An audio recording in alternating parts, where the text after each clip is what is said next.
આ તરફ સુરતના સારોલીની એક હોટલમાં કૂટણખાનું ઝડપાયું। 4 થાઈ ગર્લ સાથે 2 ગ્રાહકોની ધરપકડ કરાઈ। પોલીસે હોટલ મેનેજરની પણ ધરપકડ કરી છે। વિદેશી યુવતીઓ બોલાવી અને કૂટણખાનું ચલાવાતું હતું। હોટલ માલિક સાગર અકબરી ચલાવતો હતો સેક્સ રેકેટ। ગ્રાહકો પાસેથી વસૂલતા હતા 3000 રૂપિયા।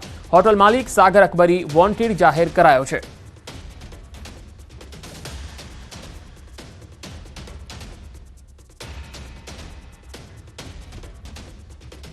મોરબીમાં તોફાની તત્વોનો આતંક વધી રહ્યો છે। અસામાજિક તત્વોનો મોબાઈલના દુકાનદાર પર હુમલો। 2 અજાણ્યા શખ્સોએ દુકાનદારને માર માર્યો હતો। આખી ઘટના સીસીટીવીમાં જોઈ શકાય છે। દુકાનમાં આવેલા 2 શખ્સોએ દુકાનદારને ઢોર માર માર્યો। આ બનાવના સીસીટીવી ફૂટેજ પણ વાયરલ થયા। તોફાની તત્વો વિરુદ્ધ કડક કાર્યવાહી કરવાની માંગ ઉઠી છે।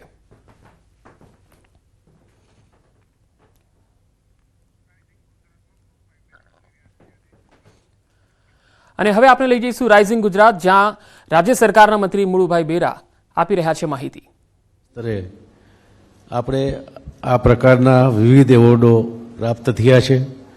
યુનેસ્કો ખાતે પ્રતિ વર્ષે જાહેર કરવામાં આવતા આર્કિટેક્ચર અને ડિઝાઇન ક્ષેત્રના પ્રતિષ્ઠિત પ્રિક્સ વર્સેલાઇસ એવોર્ડમાં ભુજના આપણા સ્મૃતિ વન ભૂકંપ મેમોરિયલ મ્યુઝિયમનો વિશ્વના જે 7 શ્રેષ્ઠ સુંદર મ્યુઝિયમની યાદીમાં સ્થાન મળ્યું છે, જે આપણા દેશના સમગ્ર દેશવાસીઓ માટે અને આપણા ગુજરાત માટે આનંદની ક્ષણ છે।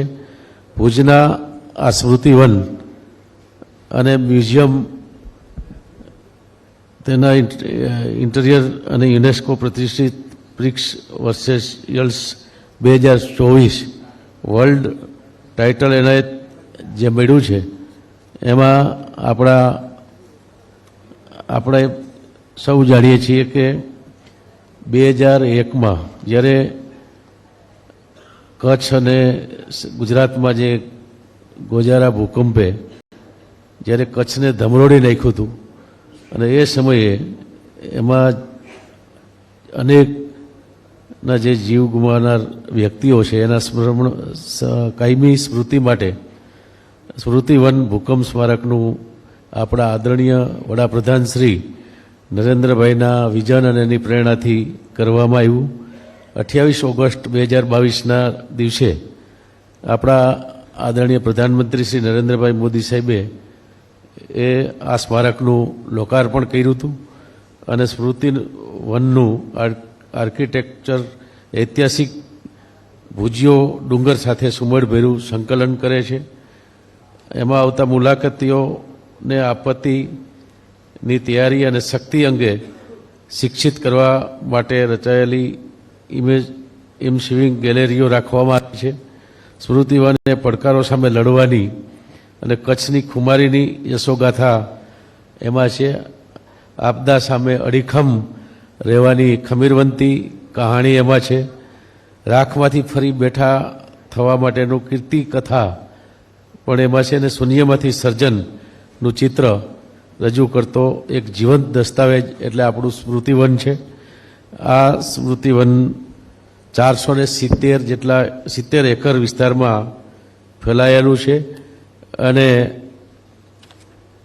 વિશ્વમાં સૌથી વિશાળ ત્યાં મિયાવાકી જંગલ એટલે કે 3 લાખ જેટલા વૃક્ષોનું પણ વાવેતર કરવામાં આવ્યું છે।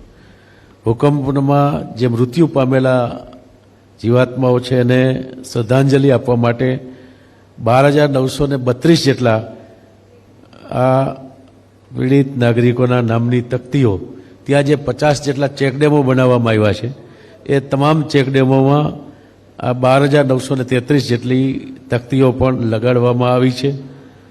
આ ઉપરાંત ત્યાં સન પોઈન્ટ અને 8 કિલોમીટર લંબાઈના ઓવરઓલ પાથવે, 1.2 કિલોમીટરનો આંતરિક રોડ, 1 મેગાવોટની ક્ષમતાનો સોલાર પાવર પ્લાન્ટ, 3000 મુલાકાતીઓ માટે સરસ પાર્કિંગની સુવિધા, 300થી વધુ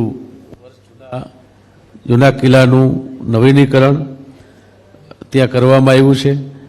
આ આખા વિસ્તારમાં ઇલેક્ટ્રિકલ લાઇટિંગ અને 11,500 ચોરસ મીટરમાં ભૂકંપને સમર્પિત મ્યુઝિયમનો સમાવેશ થાય છે। 2001માં આવેલા ભૂકંપની અનુભૂતિ કરવા માટે એક વિશેષ થિયેટરનું પણ નિર્માણ કરવામાં આવ્યું છે, જ્યાં ધ્રુજારી અને ધ્વનિ તથા પ્રકાશનના સંયોજનથી એક વિશેષ પરિસ્થિતિનો અનુભવ કરવામાં આવે છે.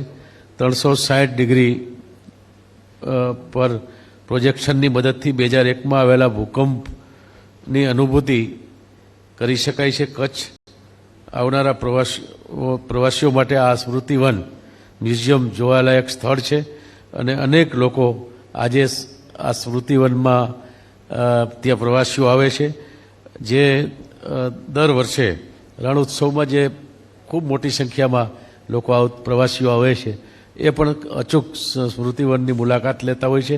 આપણા માટે એક ગૌરવની વાત છે કે આપણે વિશ્વના 7 મ્યુઝિયમમાં આપણું સ્મૃતિવન છે એનો સમાવેશ થયો છે. એ આપણા માટે એનાથી વધુ કોઈ આનંદ હોઈ ન શકે.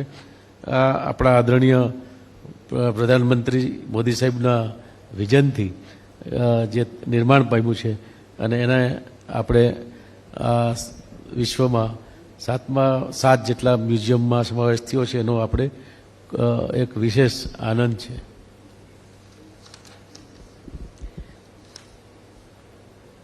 સર, સ્ટેચ્યુ ઓફ યુનિટીની વાત કરીએ. હવે માત્ર ગુજરાત અને દેશમાંથી જ નહીં પરંતુ વિદેશીઓ માટે પણ આકર્ષણનું કેન્દ્ર છે.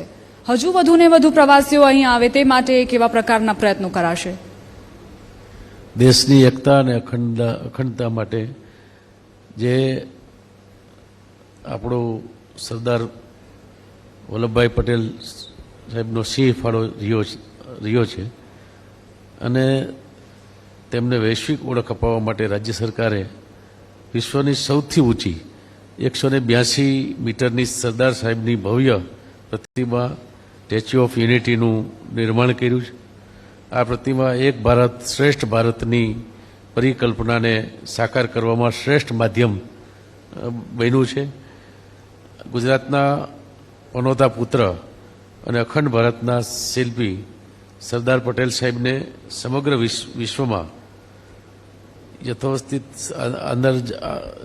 આદરાંજલિ અર્પણ કરવા માટે ગુજરાતના બીજા પનોતા પુત્ર એટલે આપણા આદરણીય વડાપ્રધાન નરેન્દ્રભાઈ મોદી સાહેબે જે સપનું સેવ્યું હતું એ એટલે સરદાર સાહેબની વિશ્વની સૌથી ઊંચી પ્રતિમા સ્ટેચ્યુ ઓફ યુનિટી આજે વૈશ્વિક પ્રવાસન નકશામાં ઉભર્યું છે.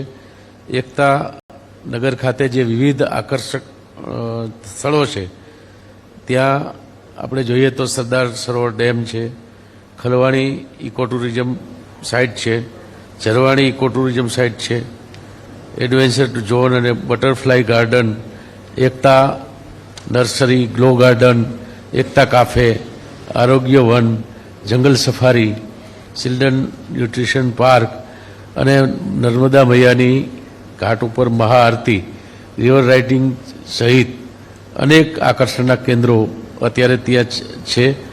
અને એ રીતે હજુ પણ આપણે સ્ટેચ્યુ ઓફ યુનિટીમાં આપણા આદરણીય વડાપ્રધાન નરેન્દ્રભાઈ મોદી સાહેબના વિઝનથી આપણા આદરણીય મુખ્યમંત્રી શ્રી ભૂપેન્દ્રભાઈ પટેલ સાહેબના માર્ગદર્શન નીચે નવા હજી પણ અનેક આ સ્ટેચ્યુ ઓફ યુનિટી ખાતે આપણે નવા પ્રોજેક્ટો લાવી રહ્યા છીએ. સ્ટેચ્યુ ઓફ યુનિટીમાં આજે આપણે દેશ અને વિદેશથી અનેક પ્રવાસીઓ આવે છે. તો આપ સાંભળી રહ્યા હતા રાજ્ય સરકારના પ્રવાસન મંત્રી મુળુભાઈ બેરા કે જેઓ હાલ ન્યૂઝ 18 ગુજરાતી દ્વારા આયોજિત રાઇઝિંગ ગુજરાત કાર્યક્રમમાં ઉપસ્થિત રહી અને રાજ્ય સરકારના પ્રવાસન વિભાગ તરફથી માહિતી આપી રહ્યા હતા. હવે આગળ વધીએ સુરતની વાત. સુરતના કાપોદ્રામાં રોમિયોની ધોલાઈ થઈ ગઈ. 3 દિવસથી છેડતી કરતો હોવાનો આક્ષેપ હતો. યુવતીઓએ જાહેરમાં ધોલાઈ કરી નાખી. યુવતીઓએ પોલીસ સ્ટેશનમાં ફરિયાદ આપી. કાપોદ્રા પોલીસ સ્ટેશનના કમ્પાઉન્ડમાં જ છેડતી કરનારની યુવતીઓએ ધોલાઈ કરી દીધી હતી.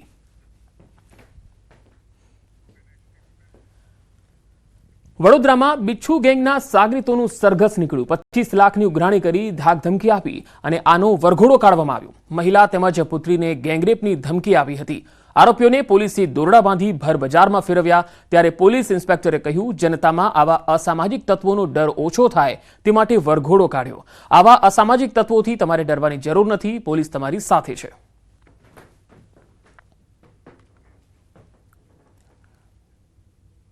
આપણા વડોદરા શહેરના પબ્લિકમાં ડર ઓછો થાય કે ભાઈ લુખ્ખા